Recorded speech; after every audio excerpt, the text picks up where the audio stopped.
నమస్తే ఆజాద్ గారు. చాలా దిగ్భ్రాంతి కలిగించే విషయం ఏంటంటే కొట్టొచ్చినట్టు అక్కడ ఎవిడెన్సెస్ కనిపించిన తర్వాత కూడా ఇవాళ మనం ఏమంటారు, ఒక నిర్దోషికి కూడా శిక్ష పడకూడదనే ఒక నెపంతో, ఒక కారణంతో మనం ఇంత దీన్ని సాగదీస్తున్నాం. ఏం జరుగుతుంది చెప్పండి.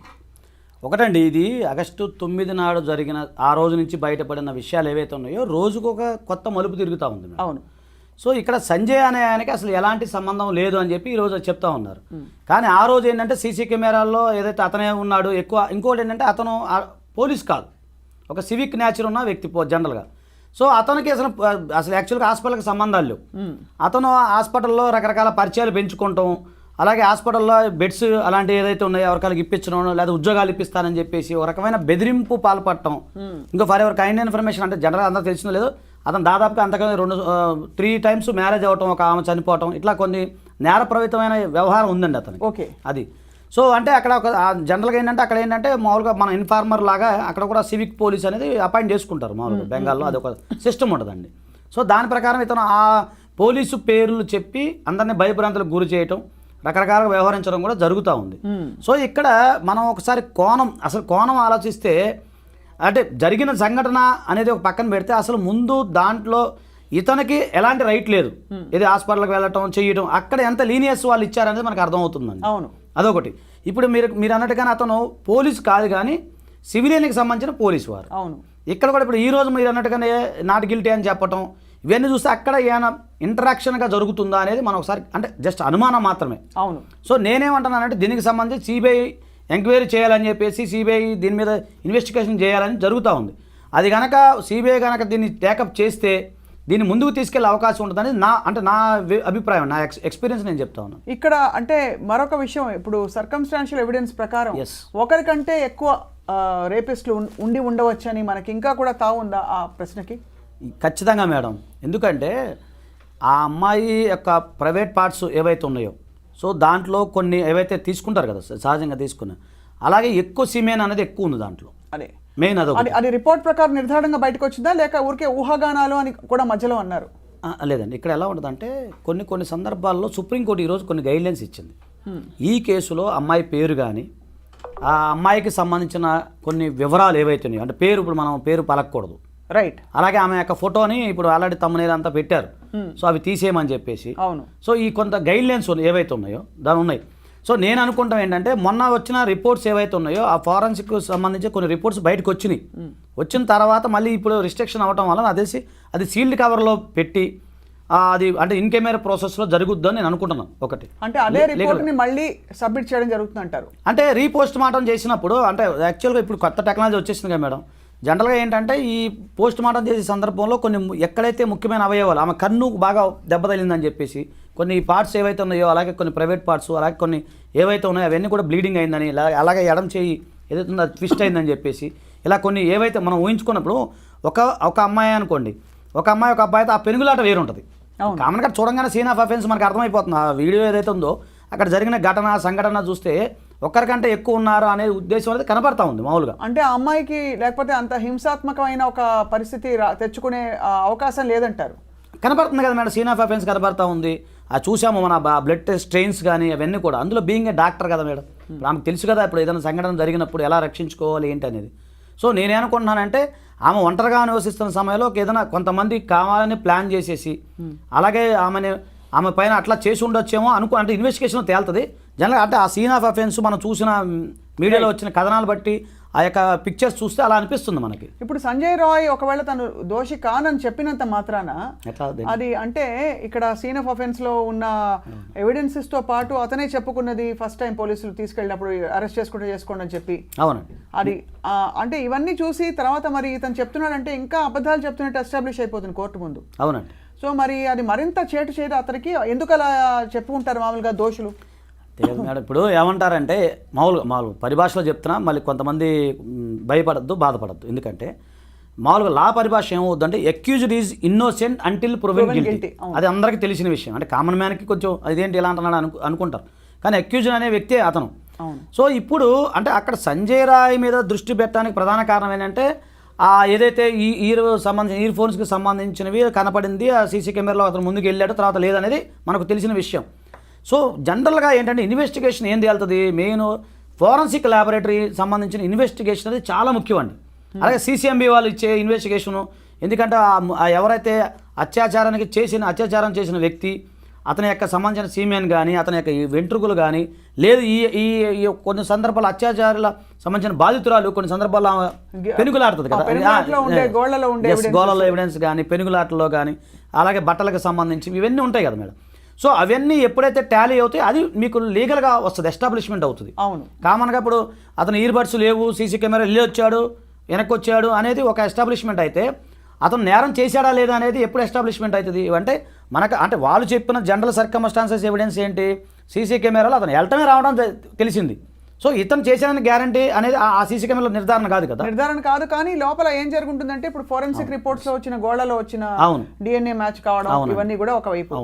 ఇప్పుడు ఇతరులు ఎవరన్నా ఉన్నారా అని చెప్పడానికి మరి నిర్ధారణగా సీసీ కెమెరా ఫుటేజ్ లో మనకు ఎవరు కనిపించలేదని తెలుస్తుంది. మరి ఏ విధంగా దీనికి అంటే ఒక ప్రూఫ్ దొరుకుతుంది? ఇప్పుడు దాని మీద ఏమండి, దాని మీద అప్పుడు దానికి సంబంధించిన హాస్పిటల్లో కొన్ని అది సెమినారాలు చాలా పెద్దగా ఉంటుందంట మేడం.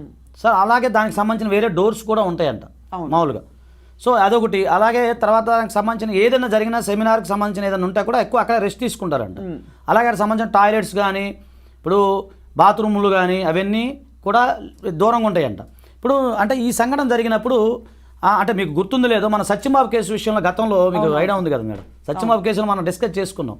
చూడండి అంటే ఎందుకు చెప్పాల్సి వస్తుందంటే ఆ కేసు నేను ఎందుకు తెర మీదకి తీసుకొస్తున్నానంటే ఆ కేసు కూడా ఆ విధంగానే జరిగింది. ఎందుకంటే ఆ అమ్మాయి యొక్క బాత్రూమ్ దగ్గర నుంచి అంటే మనం అనకూడదు కానీ ఆ తల్లి మహాతల్లి ఆ చనిపోయిన పాపకి అలా జరిగింది, బాత్రూమ్ దగ్గర నుంచి అమ్మాయిని ఈడ్చుకొని వచ్చారు. ఒక సంఘటన మనకి అది మనం చెప్పుకుంటే బాధ అనిపిస్తుంది, అది అప్పుడు మీకు మనం కూడా చేసాం. అది వచ్చినప్పుడు జరిగింది, చివరికి సత్యంబాబు అనే వ్యక్తి మీద జరిగింది. తర్వాత అది సరే తర్వాత సాక్ష్యాధారాలు ఏ విధంగా జరిగింది అనేది పక్కన పెడతాం. అంటే అలాంటి సంఘటన కూడా సేమ్ ఇది కూడా అలాగే ఉంది. చూసిన బ్లడ్ స్ట్రెయిన్స్ కానీ ఇప్పుడు మనకు కనబడతా ఉంది. సో దీని మీద లోతుగా ఇన్వెస్టిగేషను జరగాలి అంటే సిబిఐ టేకప్ చేసినప్పుడు అన్ని రకాల ఇన్వెస్టిగేషన్ జరుగుతుంది, దానికి సంబంధించిన ఏంటనేది జరుగుతుంది. కాకపోతే ఇక్కడ నేను ఆలోచించేది ఏంటంటే అంటే నాకు తెలిసిన ఇప్పుడు మనం కూడా కాస్త కొద్ది జర్నలిజం ఉంది కదా మేడం, కాస్త కొద్ది అవగాహన ఉంది కాబట్టి అంటే నేను తెలుసుకున్న విషయము అది ఏంటంటే కామన్గా ఏంటంటే అక్కడ ఎవరైతే ఎటువంటి పర్సన్స్ అయినా సరే ఎలాంటి గుర్తింపు కార్డు లేని వాళ్ళు కూడా వచ్చిపోవచ్చు. లాజిక్ నేను గమనించింది, నా లాజిక్ పాయింట్ ఏంటంటే అది ఒక పబ్లిక్ లాగా ఉండిపోయింది. ఎవరన్నా లోపలికి వెళ్తే నువ్వు ఎవరు అని అడిగేవాళ్ళు లేరు. అంటే కట్టుదిట్టమైన భద్రత లేదు అక్కడ లేరు, ఆ కాలేజ్ లేదు, అది హాస్పిటల్. నేను ఆ విషయంలో అంటే నేను అనుకునేది నా యొక్క సైకలాజికల్గా నేను ఆ విధంగా ఆలోచిస్తాను. అంటే ఒక ఎనానమస్ పర్సన్ ఎవరు ముక్కు ముఖం లేని కూడా లోపలికి వచ్చిపోవచ్చు.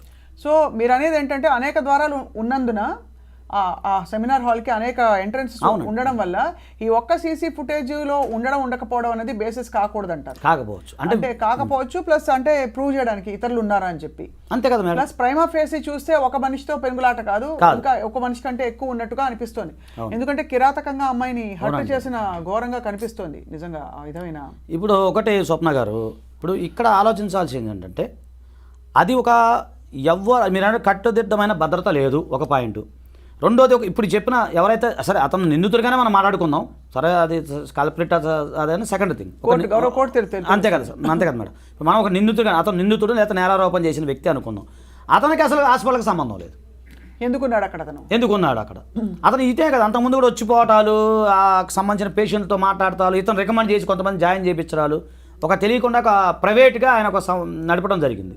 అలాంటి అతను ఒక్కడే కాదుగా, అక్కడ ఎంతమంది ఉన్నారనేది ఫస్ట్ తెలియాలి. తెలియాలంటే దీని లోతుగా ఇన్వెస్టిగేషన్ చేయాలి. ఇప్పుడు ఏంటంటే ఆ సంబంధించిన ప్రిన్సిపాల్ ఎవరైతే ఉన్నారో ఆయన కూడా ఆ రోజు అంటే మనకు తెలిసిన సమాచారం మేరకు వాళ్ళ తల్లిదండ్రులకి మీ అమ్మాయి సూసైడ్ చేసుకుందని చెప్పి చెప్పడం అంటే ఎంత బాధ్యత రహితంగా ఉన్నాడు అనేది మనం ఆలోచించాలి. నేను అనేది ఆ కోణం నుంచి తీసుకురావాలి ఫస్ట్.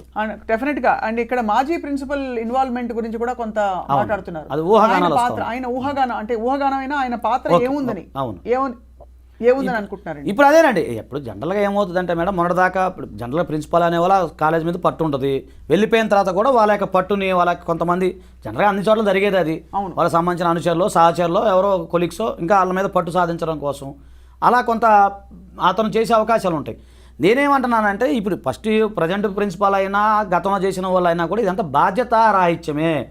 ఎందుకంటే ఒక హాస్పిటల్కి వెళ్ళాలి అంటే ఒక ఏదైనా సరే హాస్పిటల్ కాదు, ఏదైనా ఎడ్యుకేషన్ ఇన్స్టిట్యూట్ అయినా ఏదైనా సరే ఒక పర్మిషన్ అనేది ఉండాలి, కట్టుదిట్టమైన భద్రత ఉండాలి. ఇప్పుడు ఈ పాప చనిపోయిన ఒక డాక్టర్ అనే కాదు కదా మేడం, పేషెంట్లు కూడా ఉంటారుగా, సహాయ స్థితిలో ఎంతమంది ఉంటారు అక్కడ, ఎవరికైనా జరగచ్చు. కదా. ఇక్కడ ఒక చాలా కీలక విషయం ఏంటంటే ఆజాద్ గారు, ఈ అమ్మాయి ప్రీమెడిటేటెడ్ గా, అంటే ఈ అమ్మాయిని టార్గెట్ చేయాలి అనే ఉద్దేశంతో జరిగిన క్రైమ్ గా దీన్ని అభివర్ణించాలా ప్రస్తుతం ఉన్న ఎవిడెన్స్ ప్రకారం? లేదు ఎలాగైతే సాధారణంగా మామూలుగా ఆ టైంలో వాళ్ళకు అనిపించిన ఒక కామాంధుడు ఏంటి ఒక దారుణమైన అత్యాచారానికి పాల్పడి ఆ అమ్మాయి పెనుగులాటలో మరణించడం లాంటి సంఘటనగా దీన్ని భావించాలా? ప్రీమెడిటేటెడ్ అంటే అమ్మాయిని చంపాలని ప్రీ ప్లానింగ్. అలాగే మీరు అన్నట్టుగా అక్కడ ఇది ఎవరికైనా జరిగి ఉండొచ్చు, కానీ ఈ అమ్మాయి స్పెసిఫిక్గా టార్గెట్ అయిందని అనిపిస్తుందా? ఏదైనా కారణం వల్ల, కాలేజ్కి తనకి ఉండే అనుబంధం వల్ల, ఇంకోటో ఏంటంటే నేను అనుకుంటాం ఏంటంటే టార్గెట్ కాలేదని నేను అనుకుంటున్నాను మేడం. ఎందుకంటే టార్గెట్ కాలేదు, ఎందుకంటే ఈమె ఒక వైద్య విద్యార్థిగా ఆమె చేసేది ఏముంటుంది, మేనేజ్మెంట్ అంతా గొడవలు అయ్యేది ఏముంటాయి మేడం, ఏముండవు కదా మనకు తెలిసి. ఆమె వచ్చిన డ్యూటీ ఆమె చేసుకుని వెళ్ళిపోతుంది. కాకపోతే నేను అనుకుంటాం ఏంటంటే మామూలుగా ఆమె ఒక్కతే ఒంటరిగా ఉండటం. ఇంకోటి వాళ్ళ పేరెంట్స్ కూడా ఏమంటున్నారంటే నైట్ 11:30కి ఈమె ఫోన్ చేసిందండి ఆ పాప, ఫోన్ చేసి మాట్లాడింది. వాళ్ళ స్టేట్మెంట్ క్లియర్గా ఉంది. 11:30కి మా అమ్మాయి ఫోన్ చేసింది, కొంచెం నలతగా ఉందమ్మా, నేను రెస్ట్ తీసుకుంటున్నానని మాకు చెప్పడం జరిగింది. సో ఆ రెస్ట్ తీసుకుంటున్నానని చెప్పారు, 11:30కి మాట్లాడేశారు. వాళ్ళు క్లియర్గా చెప్తున్నారు పేరెంట్స్. సో అంటే ఏంటి అక్కడ అర్థం ఏంటంటే మామూలుగా అంటే నేను అనుకున్నాను పేరెంట్స్తో మాట్లాడింది, ఆమె రెస్ట్ తీసుకుంటుంది. కాకపోతే ఆ సెమినార్ చాలా పెద్దగా ఉంటుందని, తర్వాత ఆ సెమినార్లో వాళ్ళు ఎవరు లేరని చెప్పేసి ఉదయం 9 గంటల దాకా అలా కొలిగి వాళ్ళ ఫ్రెండ్ ఒక ఆమె ఎవరు పట్టించుకోవాలి. అంటే అక్కడ ఏం జరుగుతుంది అనేది నాకు తెలిసి అంతకుముందు కూడా పెద్దగా ఐడియా లేదు. నాకు తెలిసి ఆ సెమినార్లో అందరూ రెస్ట్ తీసుకొని ఉండొచ్చు. ఆ సెమినార్ హాల్లో ఎవరు వస్తున్నారో ఎవరు పోతున్నారో కూడా నాకు తెలిసి, అంటే నేను అనుకుంటాను ఆ చెప్పిన ఊహాగానాలు బట్టి. సో అవన్నీ చెప్పిన విషయాన్ని బట్టి నేను అట్లా అనుకుంటున్నాను మేడం. సో ఉదయం ఇలా ఫ్రెండ్ వెళ్ళి ఆమె కూడా మామూలు డోర్ దగ్గరికి వెళ్ళారే, ఆమె పడుకుంది, రెస్ట్ తీసుకుంటుంది. అంటే ఇప్పుడు పేరు చెప్పకూడదు కాబట్టి నేను చెప్పట్లేదు.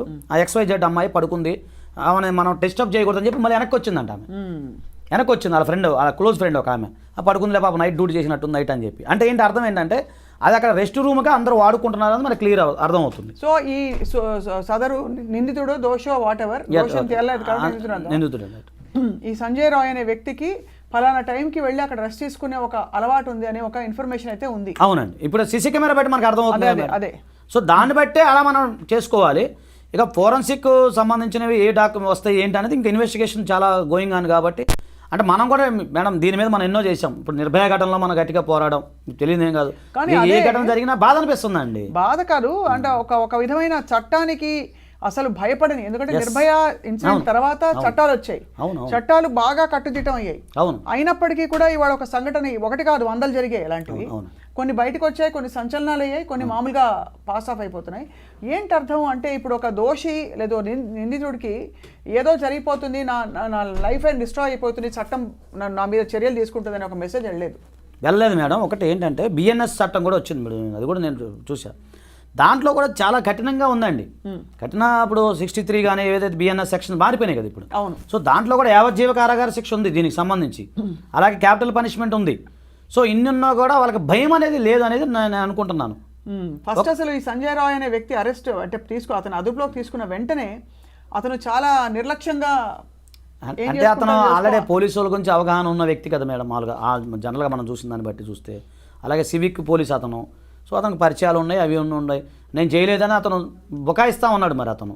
సో ఇన్వెస్టిగేషన్లో అంటే అక్కడ జరిగిన ఘటనలో సంజయ్ రాయ్ ఉన్నాడా, లేదా సంజయ్ రాయ్కి సంబంధించిన స్నేహితులు ఉన్నారా, లేదా సంజయ్ రాయ్ కాకుండా ఇంకెవరు ఉన్నారా అనేది ఆ ఫోరెన్సిక్ ల్యాబొరేటరీలో ఇప్పుడు ప్రజెంట్ అయితే కొంచెం మనకు బయటపడటం కష్టం. అండ్ ఇంకోటి ఇప్పుడు ఆ రోజు సాయంత్రం సంజయ్ రాయ్ వెళ్ళే టైం చూశారు లోపలికి వెళ్ళడం అనేది. బట్ అంతకు ముందు ఎన్నో గంటల ముందైనా సెమినార్ హాల్ తెరిచినప్పుడో ఎప్పుడో సాయంత్రం 4:30కో 5:30కో 6:30కో వ్యక్తులు లోపల వెళ్ళారా లేదా అనే నిర్ధారణ జరిగిందా? అంటే వాళ్ళు చెప్పేది ఒకటే సీసీ కెమెరా ఉంది మేడం అక్కడ. ఆ సీసీ కెమెరాలోనే దాంట్లో లేదు, దాంట్లో ఏం లేదు, దాంట్లో ఎవరు లేదు, ఇతను ఒక్కనే వెళ్ళటం రావడం జరిగింది రోజంతా. ఆ రోజంతా కాదు మేడం, సాయంత్రం సమయంలో. ఇప్పుడు జనరల్గా ఏంటంటే 11:30 వరకు, అంటే మనకు వచ్చిన ఇన్ఫర్మేషన్ వరకు ఏంటంటే ఆమె ఎవరైతే చనిపోయిన వ్యక్తి ఎవరైతే ఉన్నారో ఆమె XYZ ఎవరైతే ఉన్నారో ఆమె 11:30 వరకు మామూలుగా ఫ్రీగానే మూవ్ అవుతూనే ఉన్నారు. అంటే అర్థం ఏంటి, ఆ ఫ్రెండ్స్ మాట్లాడటం చేయటం అంతా మనకు కనపడతానే ఉంది. కాకపోతే 11:30 తర్వాతే కదా మనకు జరిగింది ఈ సంఘటన అనేది. ఆ టైంలో చూస్తే ఇతను మాత్రమే కనపడ్డాడు అందులో. అది మనం లెక్క తీసుకోవాలి. ఇప్పుడు 11 గంటలకి 10 గంటలకి ఇప్పుడు 11:30 దాకా ఆమె అంటే మామూలుగా ఏంటంటే తల్లిదండ్రులతో మాట్లాడింది కాబట్టి ఆమె సేఫ్ ఉన్నట్టు లెక్క. అవును, అంతే కదా మేడం. అవును. సో 11:30 తర్వాతే నుంచి మళ్ళీ ఉదయం 9 గంటల లోపు ఏం జరిగింది అనేది ఆ సీసీ ఫుటేజ్లో చూస్తే ఎంతమంది వెళ్ళారు ఏంటనేది అప్పుడు క్లియర్ వస్తుంది. రైట్. సో మొత్తానికి సార్ ఇది చాలా అంటే మరొక సంచలనం అయింది. కానీ దీని నుంచి ఏ తీర్పు వస్తే ఎలాంటి ఎంత త్వరితగతిన ఇన్వెస్టిగేషన్ కొనసాగితే బహుశా ఇది ఒక కేస్ స్టడీ, ఒక మెసేజ్గా వెళ్తుందని మీరు భావిస్తున్నారు? ఖచ్చితంగా అండి, ఇలాంటి జరగకూడదనే కోరుకుందాం మేడం. జీవితంలో ఎవరికి జరగకూడదనే అంటే కోరుకుందాం. కోరుకోవడం వరకు ఓకే సార్, బట్ చట్టపరంగా చర్యలు ఎంత తొందరగా ఎలాంటి శిక్ష పడితే బహుశా ఇలాంటి సంఘటనలకి ఒక డెటరెంట్ అంటే ఒక ఎండింగ్ అదే. ఇప్పుడు అదేనండి ఒక్కటండి, ఏదైనా ఇప్పుడు మనం చూసే నిర్భయ ఘటనలు ఊరి తీశారు. ఇప్పుడు జనరల్ క్యాపిటల్ పనిష్మెంటే ఉంటుంది మేడం. సో ఈ ఘటనలో కూడా క్యాపిటల్ పనిష్మెంట్ ఎవరైతే నిందితులు ఉన్నారో వాళ్ళకి పడాలని నేను కోరుకుంటున్నాను. ఇప్పుడు నెక్స్ట్ ఏం జరగబోతోంది? సంజయ్ రాయ్ని మరింతగా ఎలా ప్రశ్నించే అవకాశాలు కనిపిస్తాయి? అంటే ఇప్పుడు ఆ రిపోర్ట్ ఏదైతే ఉందో ఇప్పుడు మళ్ళీ ఇప్పుడు సుప్రీంకోర్టు వారు ఇన్వాల్వ్మెంట్ అవడం, దాని మీద కొద్దిగా గట్టిగా ఇన్వెస్టిగేషన్ చేయమని చెప్పడం వల్ల నేను కూడా మళ్ళీ రీపోస్ట్ మాట కానీ దానికి సంబంధించిన మళ్ళీ ఇన్వెస్టిగేషన్ సిబిఐకి కనుక వెళ్తే ఇన్వెస్టిగేషన్ చేసిన తర్వాత సంజయ్ కనుక దోషి అంటే అతనికి క్యాపిటల్ పనిష్మెంట్ వస్తుంది. లేదు ఇంకెవరైనా ఇన్వాల్వ్మెంట్ అయ్యారా? ఇప్పుడు నేరం అనేది 2 రకాలు ఉంటుంది మేడం. నేరాన్ని ప్రోత్సహించడం కూడా నేరమేగా. అవును. సో దీని వెనక ఎవరు ఉన్నారు? ఇప్పుడు మీరు అన్నట్టు మనం అనకూడదు XYZ ఎవరో ప్రిన్సిపాల్ అన్నారు, లేకపోతే ఇంకెవరో అంటున్నారు. సో వాళ్ళు ఉన్నారా, లేదా ఇంకెవరన్నా గుర్తు తెలియని వ్యక్తులు ఉన్నారా, లేదా అంతకుముందు గతంలో నేరస్తులు ఏమైనా ఉన్నారా, లేదు అలాగే మీరు అన్నట్టు ఒక టార్గెట్ ఈ చనిపోయిన XYZ అమ్మాయి ఎవరైతే ఉన్నారో ఆమెను టార్గెట్ చేయడానికి ఒకవేళ వేరే ఏమైనా వ్యక్తులు ఉన్నారా, ఇవన్నీ కూడా ఏంటంటే ఎంటైర్ ఇన్వెస్టిగేషన్ అనేది కొద్ది రోజుల్లో తేలుతుంది. కాకపోతే ఏంటంటే ఇక్కడ గమనించాల్సింది ఏంటంటే 2 రకాల పద్ధతి. ఒకటి సిబిఐ వాళ్ళు తొందరగా ట్యాకప్ చేసి తొందరగా ఈ ఇన్వెస్టిగేషన్ ఒక భాగము, ట్రయల్ అనేది ఒక భాగం. అదే అక్కడ మనకి లేట్ అయ్యే అవుతుంది. సో దీన్ని ఫాస్ట్ ట్రాక్ తీసుకుని 3 months 4 months క్లోజ్ చేస్తారని నేను అనుకుంటున్నాను. గౌరవ సుప్రీంకోర్టు ఒక కమిటీని కూడా వేసింది. అందులో మన నాగేశ్వర రెడ్డి గారు ప్రముఖ వైద్యులు, మన తెలుగు వారు కూడా ఉన్నారు. అంటే అందరూ ప్రముఖులు చాలా సరైన ఒక ఇన్వెస్టిగేషన్కి తోడ్పడతాడు, సహకరిస్తారని చెప్పే వ్యక్తుల్ని మాత్రమే కోర్టు ఎంచుకుంది. సో